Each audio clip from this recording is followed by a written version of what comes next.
From the people who brought you, my dearest self with malice, aforethought, a suffocatingly lonely death is another masterpiece that needs more recognition. To be honest, it's been a few years since I've last read the first manga made by them, and I just realized it ended like 3 years ago, so it's really refreshing to see another one of their works. Although only containing 23 chapters, each of these chapters is sure to leave you wanting for more. By the way, if you haven't read To My Dearest Self with Malice, I suggest you check it out first. It's a great read, and you'll familiarize yourself more with the art style and storytelling. The manga starts off by introducing the main character, Saiki Jin, a detective searching for a mysterious man called Haikawa Juzo, an individual whose house was littered with the corpses of children, 13 of them to be exact. You'd assume that the perpetrator of the crime would be that man himself, the disfigured Juzo, but it is far more complicated than that. As Saiki delves deeper into the mystery that is Haikawa Juzo, more questions start to arise. His children, the massacre that happened in 1976, the known serial killer, and Juzo's 6 remaining children, even Saiki's own brother. How does it all connect? What I would like to say first is that I really like the idea of the protagonist being something else. What I mean is that there is an unpredictability or an abnormality that is associated with them. In Saiki's case, he is not just a police detective, he is a victim of domestic abuse, and in turn, perhaps just like his father and his younger brother, he has his own share of secrets, that be his violent impulses. I like that the background of the protagonist elevates the tension and suspense that unfolds as we uncover more secrets behind the person called Haikawa Juzo. The characters that are repeatedly introduced to us are clearly not normal, although their appearance and demeanor might largely contrast this.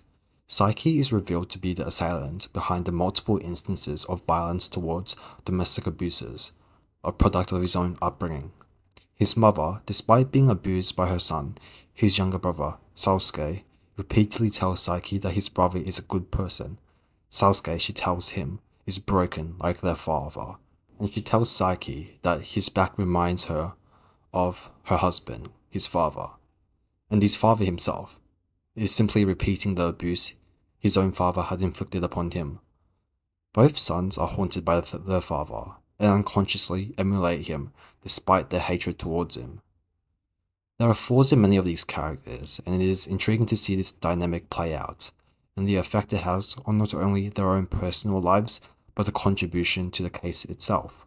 Artificiality and authenticity are constants in this manga, beginning as early as the first chapter, in which Jin finds out that the flowers in Haikawa's houses are all fake, including the paintings as well. The entirety of the house itself is a plethora of imitations. Even Saiki himself portrays a facade of a kind and courteous detective. As he tells her, which is Juzo's daughter, his personal life of a delinquent, of being rebellious but meeting a teacher who understood and aided him, the other officers clearly think it's a lie, crediting it towards the interrogation method of tuning. Saiki's partner praises Saiki's act, which ironically itself is not even an act, because it is true. He was indeed rebellious and struggled, as later chapters tell us. Even the woman who eventually serves as a deuteragonist, Hazumi Kanon, gives off an unnatural vibe. Everything she does feels detached and fake, and even with her justification that she is a cold and heartless person, I really don't know if she is trustworthy enough, even with the warmth and affectionate interactions she shares with Saiki, and perhaps the love. I think that this stems from their previous work, to be honest, but who knows, because my dearest self Malice was kinda, iffy about that. Right now, I'm on the fence with her. On one hand, she assists a lot with the investigation and looks to be trustworthy, but my gut is telling me no, so I don't think I can trust her at this point. The panels detailing her eyes is a little bit unnerving in my opinion. It gives me the sense that she knows something, and there are multiple panels of this depicting her eyes, and I'm not sure if it's intentional or not, but I think there's something going on with her. On this note, the art style is really pleasing to the eye. No pun intended. There are panels which just look euphoric. I really like the environments that Shota Ito draws and the harmony and contrast between the characters placed in the forefront of it. A few of them include a young Canon, her arms raised high in the falling snow of what looks like to be a shrine, and the contrast of the black-clothed Juzo in the white snow. There are also some disturbing scenes as well, some including the memories in which Saiki is hiding from his father. This one does look really creepy, and the disturbed expressions on his mother's face as she pleads that Sasuke is a good boy. There is also a panel of Kanon being pushed by an unknown individual, and many of the other panels that Juzo is in frame for. He does look pretty sinister, and the grainy background really reinforces this. But like all these panels of Juzo look really cool as well, in my opinion. I feel like Hajime and Shota have a way with words and illustrations that just cannot be described properly. Like each little clue that we're given, each hint that may allude to something predictable is shattered and we are left puzzled. I find it extremely enjoyable to read something that I cannot predict.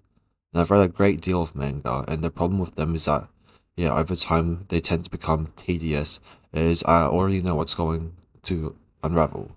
Before a psychological thriller like this, everything comes as a shock. This is carried on by the last panel in each chapter. There always seems to be a cliffhanger, and the accompanying panel that signifies the end of this chapter carries with it so much weight.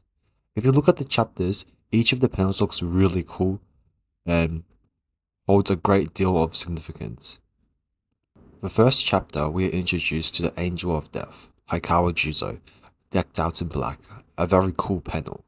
The second chapter, the ominous shadow of a boy behind the curtain, an adopted son of Haikawa.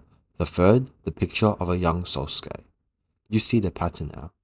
Shota and Hajime build up so much suspense with the careful selection of panels and the placement throughout each chapter. So I definitely believe that you should give this a read. All in all, it's a great manga, so just enjoy it.